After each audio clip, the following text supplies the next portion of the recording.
সহজ রান্না যদি সহজ করে দেখাই, আমার মতো অনেক মানুষ তাড়াতাড়ি বুঝতে পারবে। আমিও না অনেক রেসিপি বুঝতেই পারি না যে মাপ কতটুকু পারফেকশন দরকার। সো আসসালামু আলাইকুম, আমি আমার চ্যানেলে আপনাদেরকে স্বাগতম জানাচ্ছি এবং আমার চ্যানেলটি যদি নতুন হয়ে থাকেন অবশ্যই সাবস্ক্রাইব করে আমার পাশে থাকবেন। আজকে পেঁপে ডালের তরকারির জন্য যা যা রেসিপি প্রয়োজন তা অবশ্যই দেখিয়ে দিয়েছি। তার মধ্যে ছিল পেঁয়াজ, আদা রসুন বাটা, লবণ, হলুদ এবং মরিচের গুঁড়া, সাথে কাঁচা মরিচ ছিল।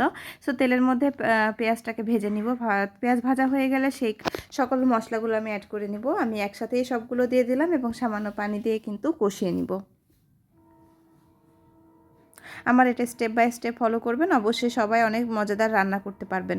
সো একটু সামান্য পানি দিয়ে কষিয়ে নিচ্ছি এবং কষানো খুব ভালো মতন হয়ে গেলে, যেহেতু আমি প্রেশার কুকারে রান্না করছি, একদম সহজে এবং খুব কম সময়ে হয়ে যাবে। যাদের সময় অনেক কম তারা এই প্রসেসটা আপনারা করতে পারেন, খেতে কিন্তু অনেক মজা হয়। সো এর মধ্যে এখন দিয়ে দেবো ডাল, এবং ডাল দেওয়ার পরেও ডালটা একটু কষিয়ে নিব। আপনারা চাইলে ডাল আর পেঁপে দিয়ে একবারেও সিদ্ধ করে নিতে পারেন, সেটাও খারাপ লাগে না, এবং পরবর্তীতে তেলেও দিতে পারেন, ওটাও ভালো লাগে। আমি সেই পদ্ধতিটাও আপনাদেরকে দেখাবো, তবে আজকে না, অবশ্যই পরে একদিন।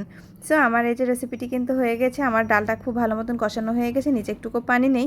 আপনারা দেখলেই বুঝতে পারছেন যে একটুকু পানি কিন্তু আমার ডালের মধ্যে নেই। সো এর মধ্যে এখন দিয়ে দিব পেঁপেগুলো, এবং পেঁপে দিয়ে খুব ভালো মতো নাড়াচাড়া করে, যেহেতু আমার পানিটা একদম শুকিয়ে গিয়েছে, সো এখানে আমি একটু পানি অ্যাড করে দিব। পানি অ্যাড না করলে একদম পুড়ে পুড়ে যাচ্ছিল, যেহেতু পানি একদমই ছিল না। সো একটু সামান্য পানি দিতে হবে এবং এটা খুব ভালো মতো কিন্তু নাড়াচাড়া করে নিতে হবে। সো পানি দিয়ে একটু কষানোর পরে আমি কিন্তু এখন এখানে ঝোল দিয়ে দিব। পানিটা দেখানো কিন্তু ফার্স্টের পানিটাই স্কিপ হয়ে গিয়েছে। সো কিছু মনে করবেন না। অবশ্যই আমার চ্যানেলে এই ভিডিওটি ভালো লাগলে অবশ্যই কমেন্ট করে জানাবেন, এবং কেমন হয়েছে অবশ্যই আমাকে কিন্তু আপনাদের মূল্যবান বক্তব্যটি জানাবেন। পানি দিলাম পর্যাপ্ত পরিমাণে, এবং আমি এটা প্রেসার কুকারে যেহেতু বানাবো, আমি প্রেসার কুকারের সিটিটাকে আটকে দিলাম, এবং সিটিটাকে আটকে দেওয়ার পরে 3টা সিস দিয়ে নিয়েছি, এবং এটা আমি কড়াইতে ট্রান্সফার করে নিয়েছি। কড়াইতে দেওয়ার উদ্দেশ্য হলো, একটু বেশি পানি থাকলে অবশ্যই এটা একটু কড়াইয়ে দিবেন, তাহলে পানিটা কমে যাবে, এবং খুবই দ্রুত যেহেতু রান্না করা হয়, সো আমার মনে হয় যে এটাতে আপনাদের টাইম অনেকটা অপচয় হবে না, এবং খুব দ্রুত এই রান্নাটা কিন্তু কমপ্লিট হয়ে যাবে। সো আপনারা ট্রাই করবেন সকলেই, কেমন হয়েছে। আর আমার চ্যানেল অবশ্যই সাবস্ক্রাইব করে দিবেন। সাবস্ক্রাইব করলে আমি আরও নতুন নতুন রেসিপি নিয়ে আসতে পারবো।